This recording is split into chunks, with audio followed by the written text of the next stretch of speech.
Yo, what is up, guys? We are back for another video on Dragon Ball Z Dokkan Battle, and we are here on another no item run, kind of just picking these off one by one as I seem fit. I'm in no rush to complete them all, no items, but certainly I would like to get them all done at some point. Now, in terms of no item runs I have not yet completed, the only one that I cannot beat no item right now is, I mean, I can beat it, I just have not beat it yet, is Goku's family. I am having a hell of a time without Tech Gohan. Now, I've gotten to the third fight, like, I mean, at least a dozen times or more. I mean, I haven't put in the amount of runs, like, on, like, Realm of Gods or anything like that, but the original no item run on Realm of Gods, before link leveling was a thing, before, what, Fizz-Beer. Well, did we have Fizz-Beerus? I remember I used a double UI Goku lead, and it was, yeah, not, not super fun. You can easily get it done with a Fizz-Beerus. All you gotta do is use Fizz-Beerus and a bunch of support units, and you're good to go on that run. But anyway, on to this run. This is the final trump card team. The final trump card run. Now, you'll notice some glaring holes on our team. No Vegito and no Gogeta. Of course, the two LRs from the 5-year anniversary that actually lead the category. Now, I think you could easily, maybe not easily, but I feel like you could get the run done with using one of them as the leader, if for whatever reason you did not have this LR, the LR Goku and Vegeta. The only thing is you want to run them in the third slot. Like, basically, unconditionally, you just run them in the third slot, right? Because they have that 50% chance to dodge. It just makes them a little bit more viable. You can set them up for success that way. If you try to just put them in slot, like if I did what I'm doing right now to Fizz Vegito Blue, we would die. Because they take, I don't know, roughly, you know, 1 zillion damage in the front slot, just like whenever they get hit on this stage. They get hit incredibly hard. Like, even at the rainbow level, full level 10 links, they're getting hit very hard. Now, we just got hit really hard right there. That was type disadvantage, and luckily we had a lot of HP to spare, so we got the big crit on the STR enemy. I don't remember any of these guys' names except for Turles, and then, of course, Ballsack guy, Raisin. And then I believe that one, the AGL guy, is Cacao. So, but anyway, I really found that this Battle of Wits slash Majin Buu Saga team was really the way to go. This is almost a full Battle of Wits team. I don't think Gotenks is on Battle of Wits, but I think the rest of the units are, right? I'm pretty sure they are.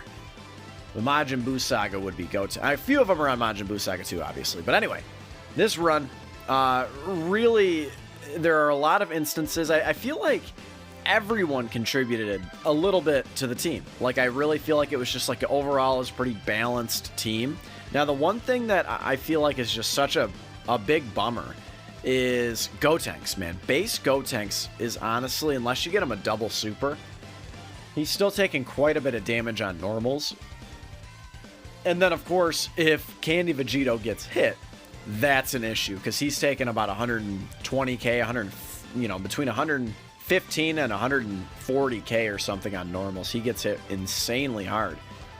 But of course, it is a high risk, high reward type scenario. You know, the thing is like, if you put him in the first slot and there's, let's just say there's 5 attacks and he gets hit by one of them, that's still better than like the majority of the units on here tanking all of those attacks. So he was definitely valuable in his own right.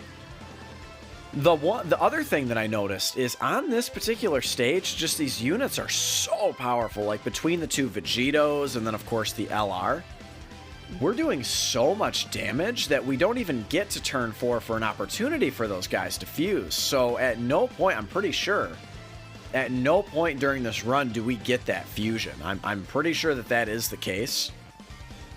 So not having that full heal was obviously, you know, a bit problematic.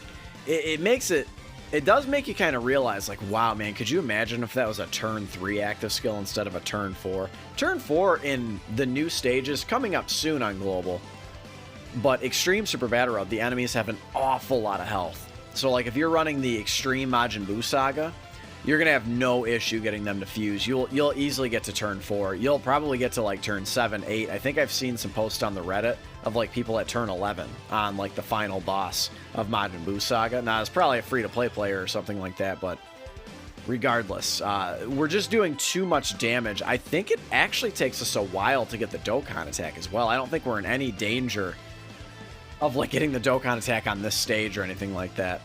Now, we did get pretty lucky there because Tech Boo, if he would have super attacked us there, we would have easily died. That was another problem when attempting the stage, is if AGL Super Vegito got super attacked by any single character, whether he had his attack and defensive buff or not, he died. It just does not matter. It does make me kind of realize, like, I wish that AGL Vegito, man, I just wish that he would have just had start of turn and then maybe got a little bit extra upon super attacking or something like that, because all he does is, upon getting hit, he gets a 40% attack and defensive buff, and that's it, man. That's all he's got. He's got this 40% attack and defense, and it's just like, oh, great, man. It just really seems like Akatsuki was really holding back when they were trying to make this unit, and I don't know, man. Like, considering the way he broke the game when he came out, I wish they would have done just a little bit more. I got crucified on Twitter. I remember there was one particular post I made on Twitter where I was criticizing the EZA, and it's like, well, what do you want? You know, every unit to be the best unit in the game? It's like, no. I just wanted him to be the best unit in the game because of the way he just stormed the battlefield, right? As soon as he came out, it completely changed the meta. So he was pretty much like the... I'm pretty sure, I'd have to double check this. I'm certain he was the first unit that had the counter mechanic. And the way that he provided 70% to all 3 stats and then 3 key, it just made him a very unique leader. And again, he just absolutely broke the game. All he needed was that first part of his passive where he counters with tremendous power. He didn't need anything else. And then the 80% damage reduction. And he was just easily far and away the best unit in the game for quite a while, right? So... okay, the only other situation where we wouldn't get absolutely annihilated would maybe be on this stage in this situation. Obviously, if he has type advantage, he won't take 500k on a super attack, but in any other circumstance, he will. When you're doing these no-item runs, one thing that you really need to kind of keep in mind is a lot of times your run will be over before it even starts. Like, you have to have, like, the absolute perfect rotation sometime. Like, you have to have very specific circumstances. Like, so, in a lot of stages, I remember for Realm of Gods, if I didn't start out with, like, I'm trying to remember here, but, like, if I didn't start out with, like, UI Goku and he didn't dodge every single attack, like, we died, right? So, like sometimes you'd get to that third stage and you would just get utterly annihilated because he wouldn't dodge one single attack in the first slot. So that Tech Boo was honest. This Tech Boo and the STR Boo stage, the Evil Boo, was honestly the easiest on this run. They really didn't give me much trouble at all. I think we took them out on turn 3 right there, so not bad at all. Now right here, I am entrusting my life to a piece of candy for sure, because if we get hit, I think by any single one of those attacks, we absolutely die. I think that was this a rainbowed friend we had? It might have been. Even if we would have put the rainbow friend in the first slot, I think that if we would have taken a super attack, we would have easily been toast. And we would have probably still taken, I don't know, 50k or something on a normal attack. And then we could luckily, thank God, get the stun, and thank God we get the dodge right there, because that could have been the end of our run, right? There were a lot of times when I was doing this stage, this didn't take me too many tries, but there were a lot of times during this stage where I would get to this third fight and just immediately just get torched, right? Because Candy Vegito wouldn't dodge, or AGL Super Vegito would take a super attack and we would die. So right here, I'm pretty much banking on, I think I end up putting Fizz VB in the first slot. I'm trying to remember here. What do I end up doing here? I'm trying to think of who could potentially do the most for us. Now, yeah, what did I end up doing? It's interesting, like, looking back on it. I do believe I put Fizz VB in that first slot. So what I'm trying to do here is, considering that AGL Rose is stunned, we don't have to worry about him super attacking. It's that third slot I have to worry about. So what we're going to do here is completely go for broke on Zamasu and just pray that we can do enough damage. We're going to need some big crits. We're going to need, like, some double supers. We're going to need some stuff for that to happen. And we do get the Dokkan attack, which is obviously super good. Super clutch that we were able to get the Dokkan attack. So, you know, the way that everything worked out, obviously, we get the no item run, but this could have played out so much differently. Like, if we hadn't got the stun on AGL Rosé, we're done. We're absolutely done. There's no way we can get the dub. We would take way too much damage in that first slot, but luckily we did get the stun. And luckily, Fizz VB able to go off a little bit right here, and we give him the Dokkan attack. I think, does he get one more normal? Yeah, oh no, he gets the triple super attack. So now, the victory basically at this point, I have a feeling that it's all but assured. So we're going to be able to kind of manipulate AGL Rosé a little bit. Luckily, we'll have type advantage with Candy Vegito in the first slot. Even if he does get touched up a little bit, even on a super attack, I don't think we would die after the damage or after the healing we get from the Dokkan attack. So at this point, we're pretty much just waiting it out. This honestly ended up being a pretty quick run. If I would have played my cards a little differently, if I would have used items, I don't even know if we would have needed the Dokkan attack, to be honest with you. We could have just fucking speed blitzed it, right? I think we end up getting the victory in like 13 minutes or so.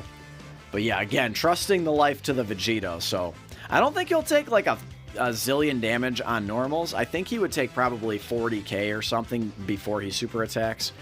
Remember now that he... yeah, we dodge, right? Yeah. Remember now that he stacks attack and defense infinitely. And he gets a lot more on key spheres, right? He gets a lot more. Like, he's actually pretty solid after his EZA. Unfortunately, we do not get the stun. I'm trying to remember how this ends up closing out. This Int Gotenks I was talking about earlier, his base form is an issue, but once he gets to this form, dude, he is godly. He has a 70% chance to stun. He can triple super attack. Now, right there, you notice with that lowly attack stat, obviously we don't have Super Saiyan active, but that lowly attack stat tells me that we did not get that RNG part of his passive to activate. Remember that this guy's passive is highly based on RNG, just... is he going to get that additional attack and defense or not? That's basically what it comes down to. Actually, I believe it's just attack, right? I'd have to double check this, but... again, I love Int Gotenks. He's a very, very good unit. Right here, interestingly enough, I feel as though we could have died here. I don't think Fizz VB would maybe die on a super attack, but considering we were taking 50k on a normal, that obviously could have been scary. But guys... final trump card, honestly not too bad, considering the caliber of units you have at your disposal. And you have a unit like Candy Vegito who can just get, you know, basically, a lot of times he's getting guaranteed dodges, right? It ended up not being too bad. And then especially with the LR Goku and Vegeta, they are damn near a perfect unit. But guys, we obviously got the no item run done. Slap a like if you enjoyed this video, and of course, subscribe if you're new. I love you guys, and I will catch all of you in the next one. Later.